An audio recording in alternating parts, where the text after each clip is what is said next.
Imagine for a second that you're standing in your kitchen and you notice a single tiny drop of water fall from the faucet. Drip. You don't even think about it. It's just one drop. You go about your day, you go to sleep, you go to work. But while you're gone, that faucet keeps going.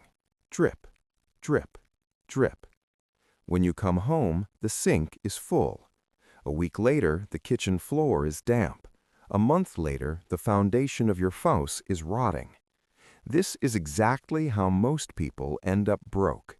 It's not usually one giant, catastrophic spending spree on a private jet or a mansion. It's the small payments trap. It is the most dangerous psychological illusion in the world of finance because it is designed to bypass the part of your brain that protects your wallet.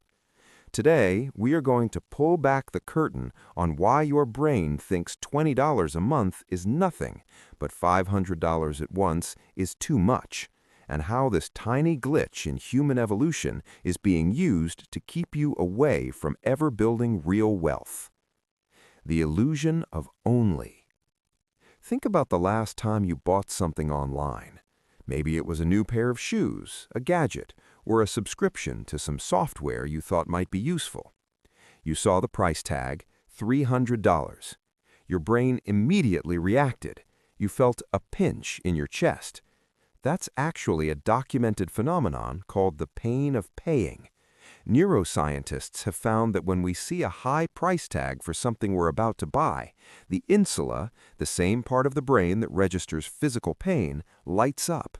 Your brain is literally trying to protect you from losing resources. So you look at that $300 price tag and you think, I don't know, that's a lot of money. I should probably wait. But then you see a small button right below the price. It says, or 4 easy payments of $75. Suddenly, the pain vanishes. Your brain stops screaming. $75? That's just a nice dinner out. That's a tank of gas. You can afford $75 right now. So you click buy. This is the setup. We've entered an era of the economy where everything is being fractionalized. We no longer buy things, we subscribe to them. We don't own our cars, we lease them. We don't buy our phones, we pay for them over 24 months. We've been conditioned to stop looking at the total cost of ownership and start looking only at the monthly cash flow impact. The problem is, our brains are terrible at math in the long run. We see these payments as isolated islands.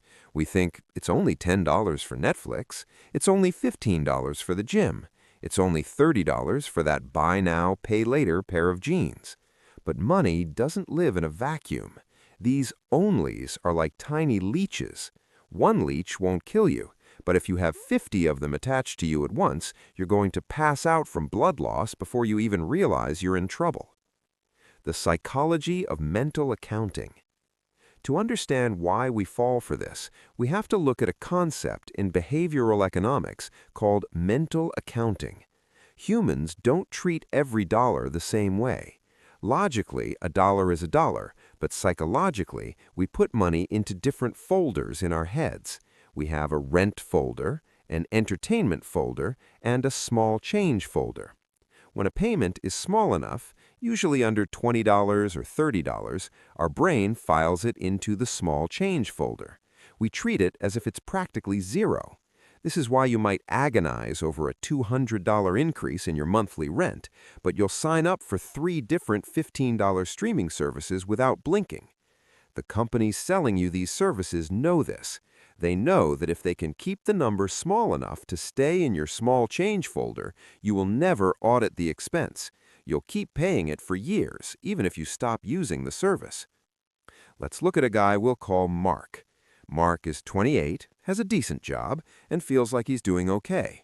But for some reason, at the end of every month, his bank account is near zero. He doesn't buy luxury watches. He doesn't go on 5-star vacations. Where is the money going? Mark has 3 streaming services, $45, a premium music app, $12, a cloud storage subscription, $10, a meal kit delivery service, $120, a high-end gym membership he rarely uses, $80, 2 buy now, pay later installments for a new couch and a watch, $150, a coffee subscription, $30. Total, $447 per month. To Mark, these are all just small payments.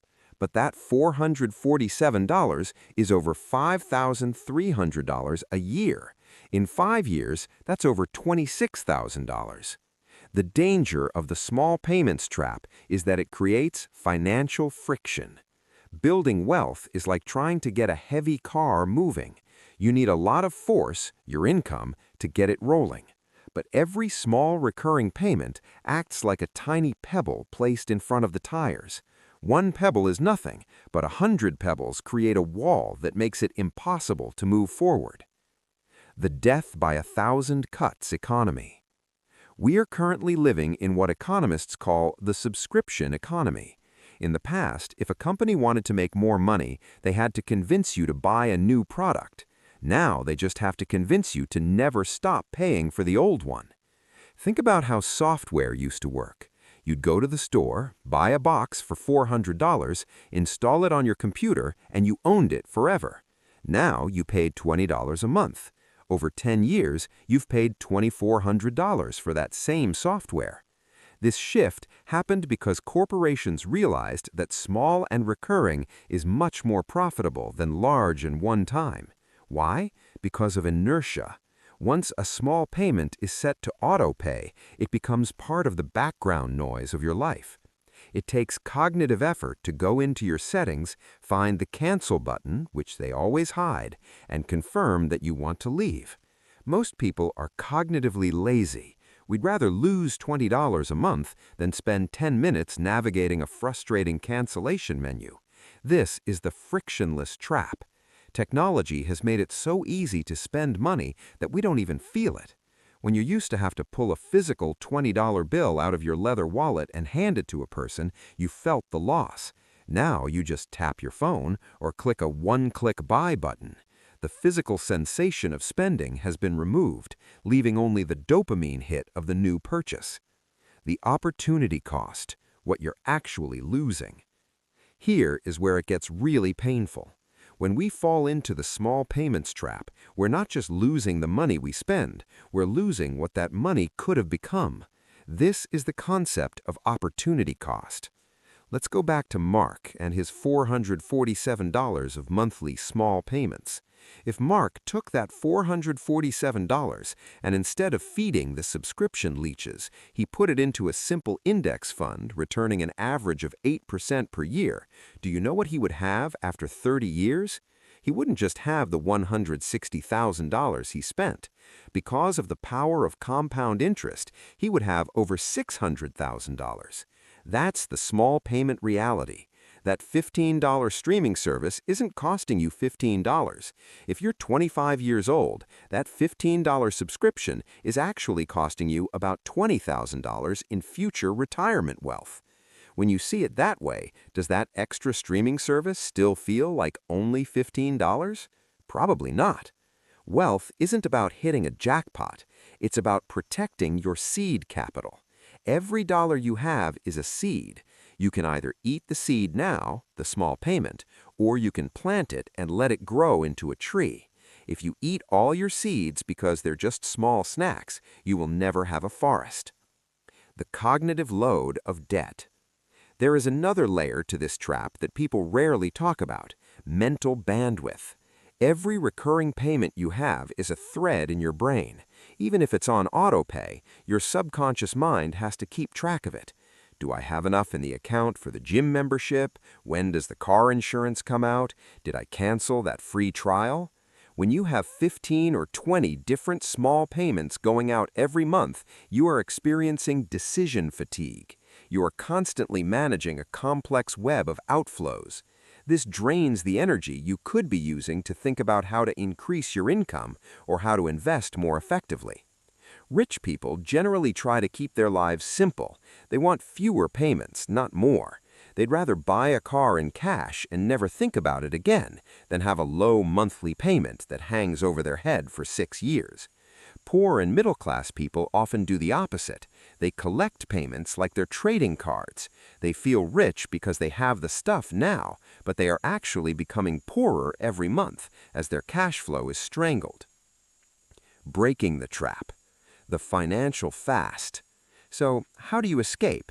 If you're looking at your bank statement and seeing a sea of small transactions, it's time for a financial fast. The goal isn't to live like a monk forever. The goal is to break the psychological habit of fractional spending. So here's the truth. You're not broke because of one big mistake. You're broke because of 100 small ones you stopped noticing. Every only $15, every just $20 is slowly pulling your future away from you. And the worst part?